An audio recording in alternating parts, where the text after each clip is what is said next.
Hello everyone. South America is a land of spectacular natural wonders, wild Amazon rainforests, and vast deserts. When people think of South America, they often immediately think of adventures in Brazil or Argentina, rarely paying attention to the land between these two countries, which is Paraguay. Although not one of the top destinations in the region, Paraguay is becoming increasingly attractive due to the government's progressive approach to tourism. It is also dubbed the Muse of South America thanks to its peaceful and charming beauty. The appeal of this country lies in the blend of pristine nature, unique culture, and the friendly lifestyle of the local people. And without keeping you waiting any longer, we'll start right now. Paraguay's official name is the Republic of Paraguay. It is a landlocked country located in the center of South America, hence also called the heart of this continent.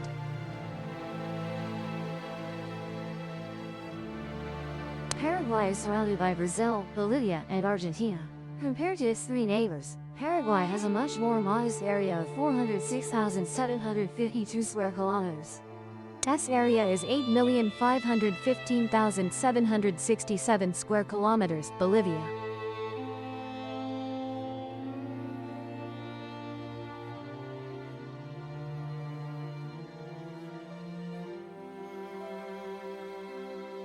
As of 2002, Paraguay's population was 7.5 million people.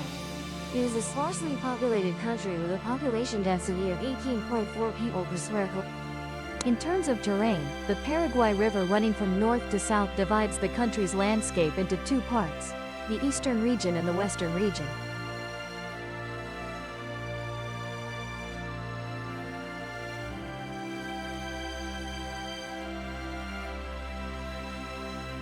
Speaking a bit about the Paraguay River, it is a river in the center of South America, the main tributary of the Parana River, and one of the most important branches of the La Plata River basin. It originates in Brazil, flows through Bolivia, and crosses Paraguay and Argentina.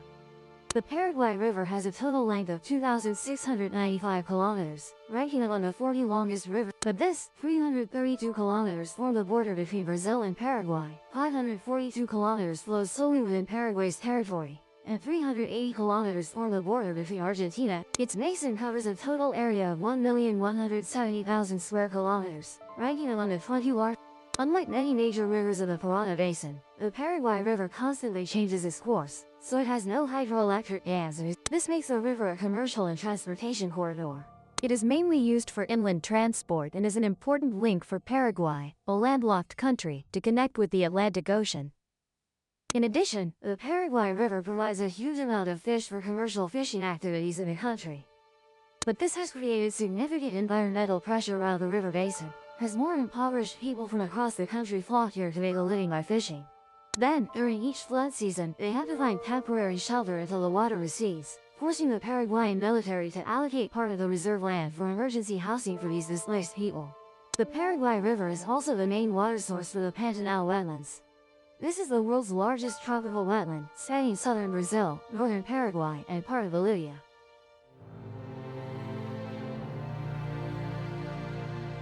Returning to Paraguay's terrain, the eastern part of the country accounts for about 39% of the territory. The terrain here is characterized by gentle hills, vast green forests, grasslands, and wide plains.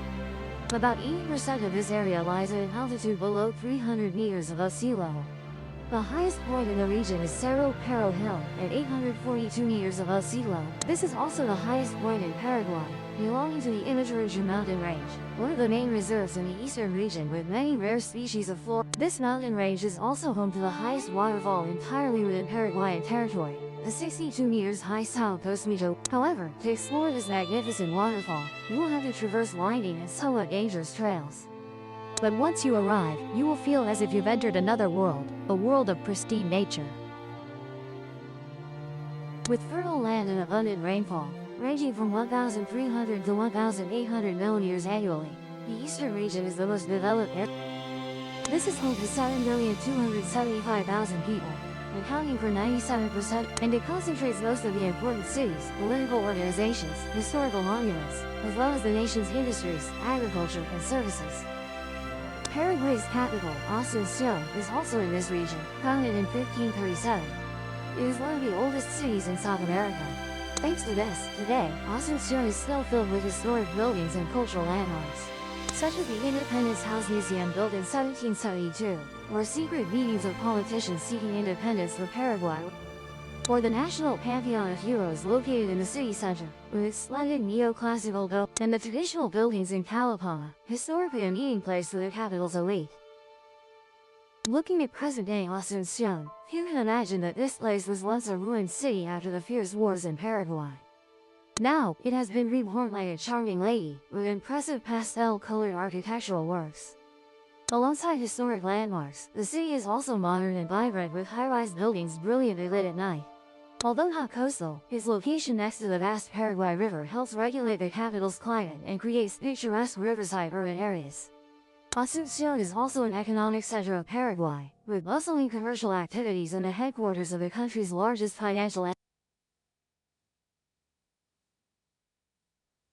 Not only the capital's hub, the eastern region of the country also boasts two UNESCO World Heritage Sites recognized in 1993. These are the ruins of the Jesuit missions, La Santísima Trinidad de Parana and Jesus de Taverne. They are considered among the most impressive architectural creations of the Jesuit religious order, also known as the Society of Jesus, and testify to the richness of the country. These two structures were built by missionaries in the 17th century, with unique architecture including churches, pulpits, stone altars, and exquisitely carved bell towers.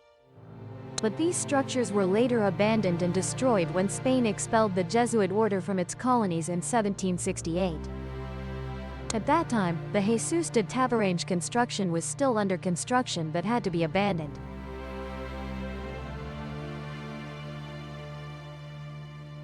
The western region of the country mainly features low-lying terrain, marshes near rivers, dry forests, and thorny shrub. This land was formed by the uplift of a seabed during the Quaternary period and is also known as the Paraguayan Chaco region. This is a semi-arid region with relatively little rainfall, about 400 millimeters per year. Therefore, its soil is quite bare. Some areas are flooded and salinized, making them unsuitable for cultivation. That is why, although it occupies, Chaco only has about 225,000 inhabitants, accounting for 3% of the national population, and they are mainly indigenous. This is also where the Chaco War took place, an armed conflict between Paraguay and Bolivia lasting from 1932 to 1935. During these 3 years, Bolivia mobilized about 250,000 soldiers and Paraguay 150,000. The result of the war was a Paraguayan victory, but this confrontation caused heavy economic and human losses, in which about 60,000 Bolivians and 30,000 Paraguayans died, accounting for nearly a quarter of the combatants on both sides. The lucky survivors also faced many dangerous diseases due to fighting in harsh environments, lacking water and nutrition. Historians have assessed this as one of the largest border wars in South America in the 20th century. Although sparsely populated, Chaco is an attractive land for those who love ecotourism. Here, there are many types of wildlife such as jaguars, pumas, wildcats, tigers, maned wolves, etc. In addition, this area also has a diverse bird population and is one of the largest populations of this. But when visiting Chaco, you should also be cautious, as accompanying that wild beauty are many animals that can be dangerous to humans. To ensure safety, it's best to go with the indigenous Chaco people.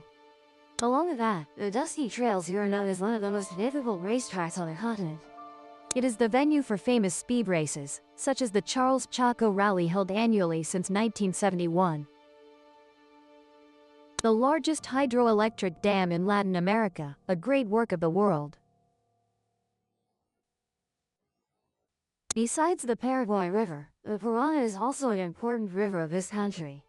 It is the second longest river in South America, flowing through the territories of Brazil, Paraguay, and Argentina with a length of 4,880 kilometers, and on the river section of the border of Paraguay and Brazil is the giant. This is an international cooperation project managed by Brazil and Paraguay, marking a new era of cooperation between the two countries in exploiting the abundant hydroelectric Studies to design the dam began in February 1971. Then construction started in 1975 and was completed in 1984. Since its operation, Itaipu became the largest and most magnificent hydroelectric dam in the world at that time. With a length of 7,919 meters and an installed capacity of 14,000 megawatts, more than 7 times their capacity, the total construction cost of the dam was estimated at $19.6 billion.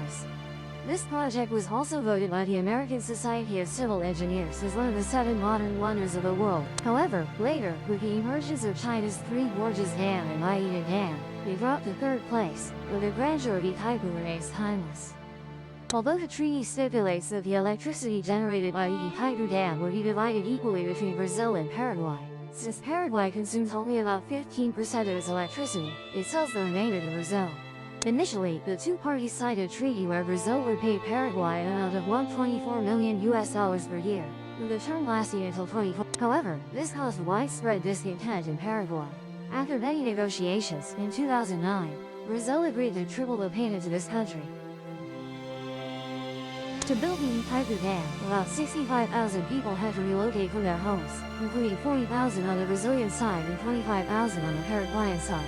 It also submerged the entire Guaira Falls. This was one of the most magnificent waterfalls in the world, with a flow rate double that of Niagara, and its roar could be heard over 30 kilometers away. Therefore, the plan to erase Guaira Falls generated strong opposition from indigenous people and those who loved the beauty of the waterfall. That was also the reason leading to a heartbreaking tragedy on January 17, 1982. While the construction of the Itaipu Dam was underway, thousands of tourists flocked to the area to admire and bid farewell to Guaira Falls before it disappeared forever. Unfortunately, a pedestrian bridge spanning the canyon above the waterfall collapsed, causing at least 40 deaths and many others injured.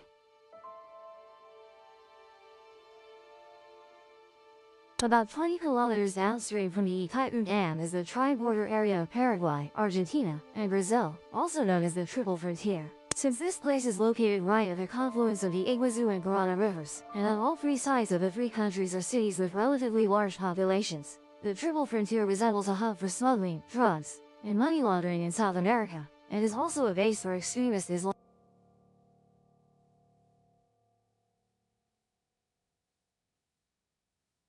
The Paraguayan War, the bloodiest and most senseless war in Latin American history. To become what it is today, Paraguay has gone through a history filled with blood and tears. From becoming a Spanish colony in the 1500s, to becoming the first country in South America to gain independence in 1811, and through successive regime changes, up to the present, this country has experienced a series of political instabilities and disputes with neighboring countries. Among them, the Paraguayan War, also known as the War of the Triple Alliance, which took place from 1864 to 1870, was the bloodiest and most devastating war for this nation. The background of this war was in the 1860s, when Paraguay and Uruguay had been embroiled in border and tariff disputes for years with more powerful neighbors like Argentina and Brazil. Additionally, in 1864, Brazil overthrew the then Uruguayan government and replaced it with a pro-Brazilian.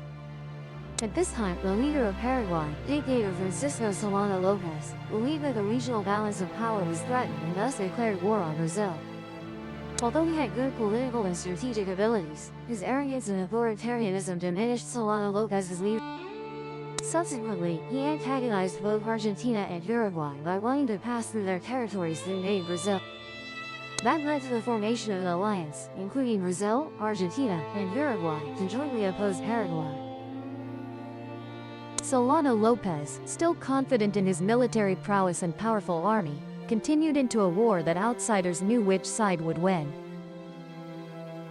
Some historical documents have revealed the truth about the Paraguay. Although initially there were about 30,000 people, they were poorly equipped, officers lacked combat experience, and supplies were scarce. The population of Paraguay at that time was only about 525,000 people. How did they fight against it? And as a result, after 4 years of resistance and many fierce battles, by December 1868, the Paraguayan army was almost completely destroyed. Solano Lopez did not surrender but fled to Cerro Leon. He continued guerrilla warfare until he was killed in 1870. An estimated over 400,000 people from all four countries lost their lives. Among them, Paraguay alone lost at least half its population, including both military and civilian casualties, decreasing from 525,000 to 221,000 by. Of these, only about 28,000 survivors were adult men. In this war, the Paraguayan people not only suffered enemy attacks but also endured the brutal rule of Solano Lopez, who tortured and killed countless people. This is perhaps one of the most meaningless wars in world history, as from the beginning Solano Lopez had no chance of defeating the three stronger neighboring countries.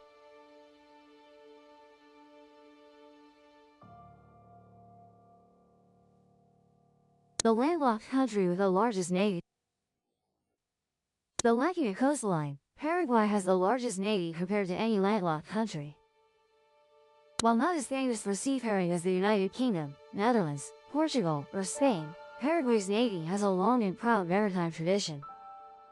Established in the 19th century, this South American country's naval force has 12 bases, 34 surface ships, and even a marine corps with 800. S fleet also has an impressive wartime record. It contributed significantly to the country.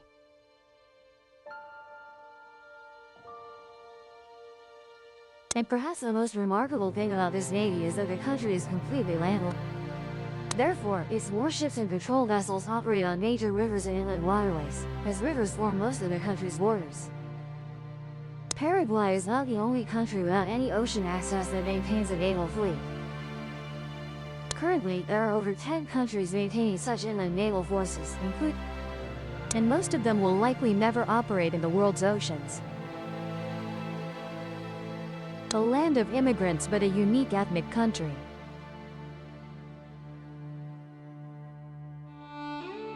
Before the Spanish arrived, Paraguay was inhabited by indigenous Guarani people.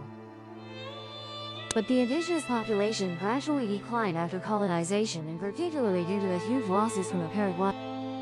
Currently, this indigenous ethnic group before 1870, Paraguay was not a land of immigrants due to political instability under flag dictatorship, and especially being located next to more attractive countries like.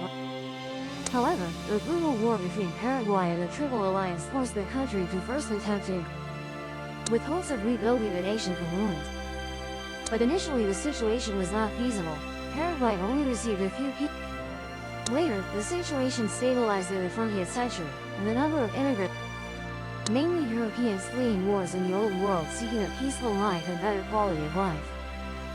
Additionally, around the 1940s, Paraguay was the only country accepting communities that so it became a haven for communities persecuted for religious faith throughout Europe.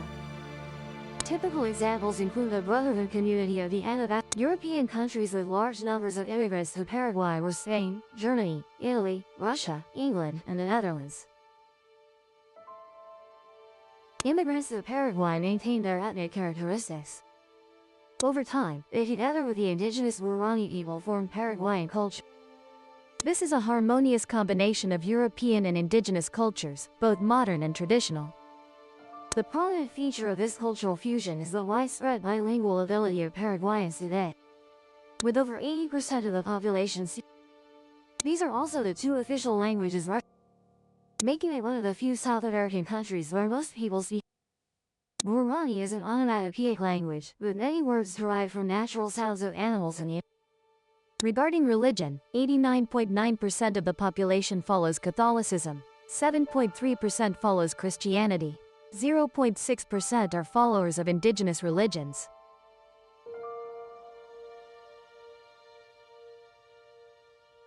And the remainder belong to. Along with cultural blending, Paraguay also formed a mixed ethnicity called mestizo. This is the result of marriages between Europeans and indigenous Guarani people. Currently, this ethnic group accounts for up to 95% of the country's population, and in Paraguay they take pride in, while also not distinguishing mestizos by the.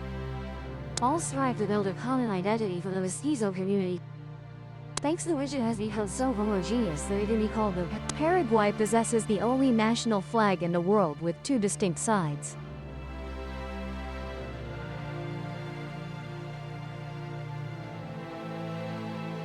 A little-known interesting fact about Paraguay is that their flag is designed with two separate sides. The Paraguayan flag was adopted in 1842, consisting of three horizontal stripes of red, white, and blue. Blue symbolizes freedom and justice, while red and white represent equality, courage, and patriotism. Republic of Paraguay.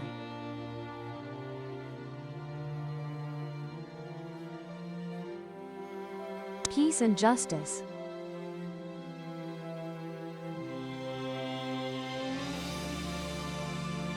Paraguay is the only country recognized by the United Nations to have an official national flag with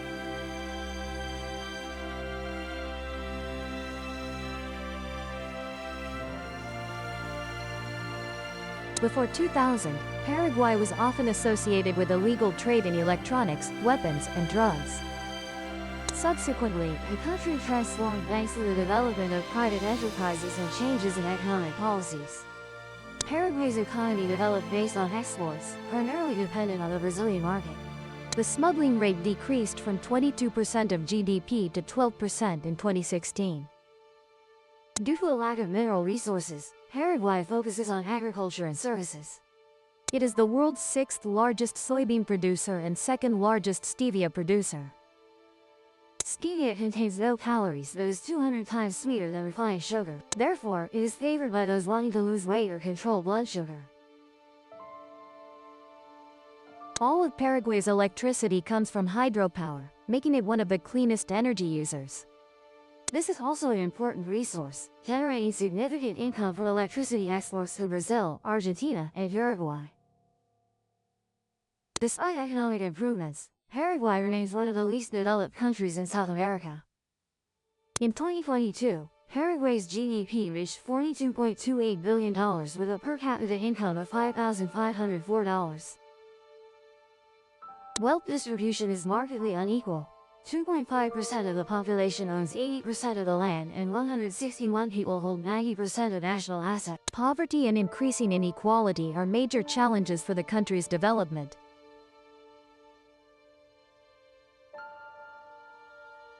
Above is some information about Paraguay. Goodbye and see you in the next videos.